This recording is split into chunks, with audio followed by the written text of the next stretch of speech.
संपूर्ण हिंदी साहित्य हिंदी की सभी परीक्षाओं के लिए महत्वपूर्ण। Hello students, welcome back to Siddhant scholar study point. I am Nandita Jain.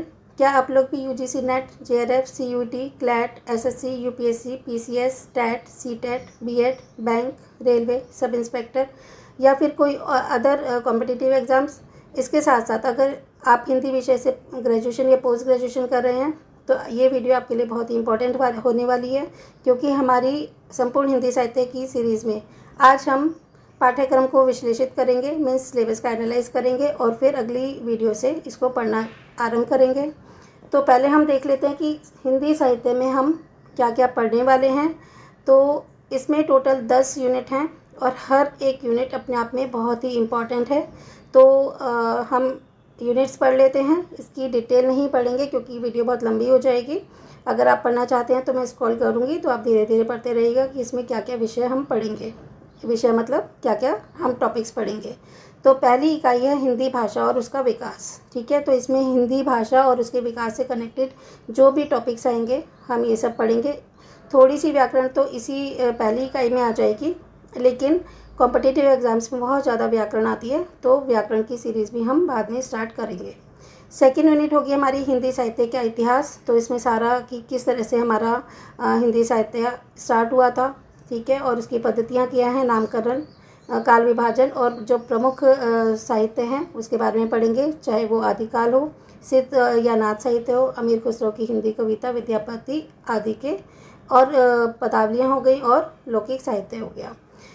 इसमें फिर हम पढ़ेंगे भक्तिकाल। भक्तिकाल से कनेक्टेड जो भी हमारी सांस्कृतिक पृष्ठभूमि वगैरह है वो पढ़ेंगे। फिर आएगा इसमें रीतिकाल। रीतिकाल 3 तरह का होता है, रीतिबद्ध, रीतिसिद्ध और रीतिमुक्त, वो भी पढ़ेंगे। फिर आधुनिक काल पढ़ेंगे। आधुनिक काल में जो भी लेखक हैं, जो साहित्यकार हैं, उनके बारे में पढ़ेंगे।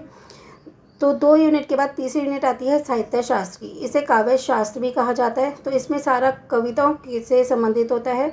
इसमें हम सारे अलंकार पढ़ेंगे, रस, जो प्रमुख संप्रदाय और सिद्धांत हैं वो पढ़ेंगे। जो प्रमुख संप्रदाय हैं उन्होंने रस, अलंकार, रीति, ध्वनि, वक्रोक्ति और औचित्य आदि सिद्धांत बनाए थे, संप्रदाय बनाए थे। उनके बारे में पढ़ने के बाद तो भारतीय काव्य शास्त्र के साथ साथ हम पाश्चात्य काव्य शास्त्र भी पढ़ेंगे, जिसमें हम प्लेटो, अरस्तु, Wordsworth, Coleridge, T S. Eliot, I A. Richards इत्यादि के सिद्धांतों की स्टडी करेंगे। 4th यूनिट आएगी हमारी वैचारिक पृष्ठभूमि की। इसमें हम भारतीय नवजागरण, हिंदी नवजागरण, भारतेंदु, हिंदी जागरण, महावीर प्रसाद द्विवेदी, गांधी दर्शन, अम्बेडकर दर्शन, लोहिया दर्शन और मार्क्सवाद, मनोविश्लेषणवादी, और जो दलित, स्त्री, आदिवासी और अल्पसंख्यक के बारे में अस्मितामूलक विमर्श था वो भी पढ़ेंगे। 5th यूनिट आ जाती है हमारी हिंदी कविता की। इसमें सारे हम रासो पढ़ेंगे, चाहे वो पृथ्वीराज रासो हो, अमीर खुसरो की पहेलियाँ हो, विद्यापति की पहेलियाँ हो गई, कबीर, जायसी, सूरदास, तुलसीदास इत्यादि के बारे में संपूर्ण स्टडी करेंगे। और उसके बाद भी है बिहारी सतसई घनानंद, जो भी हमारे इम्पोर्टेंट जो कवि हैं, मैथिली शरण गुप्त हैं, अयोध्या प्रसाद उपाध्याय हो गया, निराला जी हो गए, सुमित्रानंद पंत, महादेवी वर्मा, रामधारी सिंह दिनकर, नागार्जुन, सच्चिदानंद, हीरानंद, वात्स्यन जिनको अज्ञे कहा जाता है, भवानी प्रसाद मिश्र, मुक्तिबोध, धूमिल इत्यादि की कविताओं के बारे में स्टडी करेंगे। 6th यूनिट आती है हमारी उपन्यास। हिंदी के उपन्यास इसमें हम सारे पढ़ेंगे, शुरू से लेकर आखिर तक। जो भी इम्पॉर्टेंट उपन्यास हैं जो हमारे सिलेबस हैं, जैसे कि पंडित गौरी दत्त जी का लाला श्रीनिवास दास, प्रेमचंद, अज्ञे, हजारी प्रसाद द्विवेदी, फणीश्वर नाथ रेणु, यशपाल, अमृतलाल नागर, भीष्म साहनी, श्रीलाल शुक्ल, कृष्णा सोपती, मन्नू भंडारी और जगदीश चंद्र, इन सब के उपन्यासों को पढ़ेंगे। पूरे डिटेल तो इसमें नहीं होती है, लेकिन जो मेन पॉइंट्स होंगे ना, जो पेपर में आने की पॉसिबिलिटी होगी जिनकी, उनको हम ज़रूर स्टडी करेंगे। यूनिट 7 है हमारी हिंदी कहानी। इसमें बहुत सारी कहानियाँ हैं जो इम्पोर्टेंट हैं, देख लीजिए, आप पढ़ लीजिए इनको कि ये कहानी हम पढ़ने वाले होंगे। और इसमें जो जयशंकर प्रसाद जी हैं, इनकी आकाशदीप बहुत महत्वपूर्ण है, जिनेंद्र हैं, फणीश्वर नाथ रेणु की तीसरी कसम बहुत इंपॉर्टेंट है, और अज्ञे जी की गैंगरिंग। इसके अलावा भी बहुत सारी कहानियाँ हैं जो हम पढ़ने वाले हैं। अब होगा हमारा इकाई 8, जिसमें कि सारे नाटक आएंगे, हिंदी नाटक। तो भारतेंदु जी के, जयशंकर प्रसाद, धर्मेंद्र भारती, लक्ष्मी नारायण लाल, मोहन राकेश, हबीब तनवीर, सर्वेश्वर सक्सेना, शंकर शेष, उपेंद्र नाथ अश्क और मन्नू भंडारी। इन सब के हम नाटक को पढ़ेंगे, मतलब प्रॉपर डिटेल में नाटक नहीं पढ़ेंगे, इनसे कनेक्टेड जो क्वेश्चंस आते होंगे या महत्वपूर्ण जो अंश होंगे उनको ही हमें पढ़ना है, क्योंकि अगर बहुत ज़्यादा पढ़ेंगे तो वीडियोस बहुत ज़्यादा टाइम ले लेंगी और आपका कोर्स कवर नहीं हो पाएगा। तो जो इम्पॉर्टेंट चीज़ है हम वो पढ़ेंगे, जिससे आपको नॉलेज तो पूरी हो जाए लेकिन बहुत ज़्यादा टाइम ना लगे।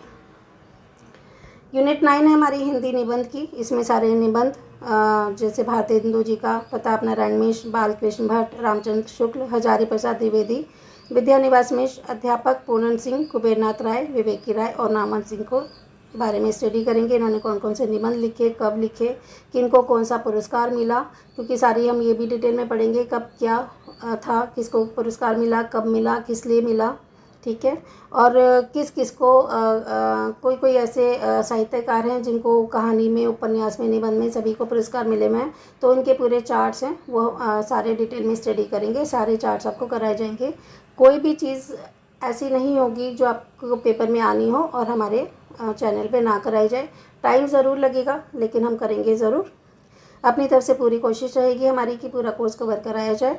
अब 10वीं यूनिट में हम पढ़ेंगे आत्मकथा, जीवनी और अन्य गद्य विधाएँ, ठीक है। इसमें भी जो हमारे से ये बहुत अच्छे हमारे साहित्यकार रहे हैं उनके बारे में, सारे उनकी आत्मकथा, जीवनी और अन्य गद्य विधाएँ जो भी उनके बारे में कही गई हैं उनके बारे में भी हम डीपली स्टडी करेंगे। तो ये सब करने के बाद जो भी हमारे मॉक टेस्ट होंगे इन चैप्टर से रिलेटेड, जितने भी हमारे क्वेश्चंस प्रीवियस ईयर में आए होंगे या आने की पॉसिबिलिटी होगी उनको भी हम पढ़ेंगे। मॉक टेस्ट बनाए जाएंगे। जैसे ही चैप्टर फिनिश होगा हम इसके मॉक टेस्ट बनाने स्टार्ट कर देंगे। और जो भी हम क्वेश्चंस करेंगे ना, तो अब जब भी हम स्टडी करेंगे आप कॉपी पेन से लेके बैठिएगा, कॉपी पेन, जिससे कि पूरे चैप्टर को हम 1 मार्कर क्वेश्चन में कन्वर्ट कर लेना। जब मैंने अपना UGC नेट क्वालिफाई किया था तो मैंने लाइन टू लाइन अपने क्वेश्चंस बनाती चली गई थी, जिससे कि पूरा चैप्टर 1 लाइनर क्वेश्चन में कन्वर्ट हो गया। तो मैं आपको बता दूंगी कि कैसे करना है, और उसके बाद भी जब हम MCQs करेंगे उसको भी 1 लाइनर में कन्वर्ट कर लेंगे। जब आपका एग्ज़ाम होगा तो आप अपनी कॉपी को पढ़ के जाइएगा, अपने नोट्स पढ़ के जाइएगा, और डेफिनेटली आप 100% मार्क्स ले सकते हैं अगर आप डीपली स्टडी करेंगे तो।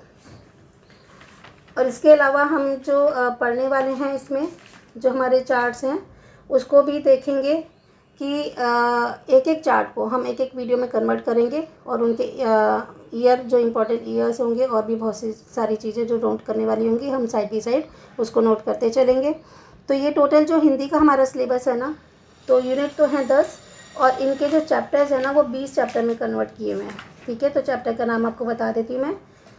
पहला है हिंदी भाषा और उसका विकास, दूसरा हिंदी का भाषिक स्वरूप, तीसरा हिंदी साहित्य का इतिहास, फोर्थ है आदिकाल, फिफ्थ भक्तिकाल, सिक्स्थ भक्तिकाल का सगुण काव्य, सेवन्थ है रीतिकाल, एट्थ आधुनिक काल, भारतेंदु युग, 9th है द्विवेदी युग, 10th है छायावाद, 11th है विभिन्नवाद और नई कविता, 12th है हिंदी साहित्य उपन्यास, 13 है हिंदी कहानी, 14th नाटक और एकांकी, 15th हिंदी निबंध, 16th हिंदी आलोचना, 17th हिंदी की अन्य गद्य विधाएँ, 18th हिंदी का प्रवासी साहित्य, 19th भारतीय काव्यशास्त्र के सिद्धांत, और 20 पाश्चात्य काव्यशास्त्र के सिद्धांत, और एक और है 21 चैप्टर हैं टोटल।